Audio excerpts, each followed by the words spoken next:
बिस्मिल्लाहिर्रहमानिर्रहीम। अस्सलाम वालेकुम। आप देख रहे हैं नेशनल न्यूज़ और मैं हूं Subhan Qureshi.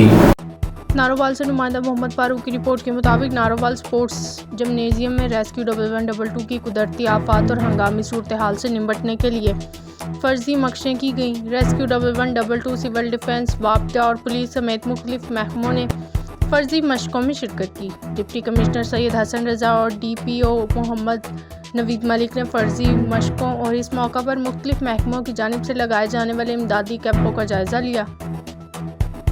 Rescue 1122 civil defence समेत तमाम महकमों की जानिब से हंगामी सूरत हाल से निपटने के लिए अपनी पेशा वाराना तैयारियों बारे DC को ब्रीफिंग दी।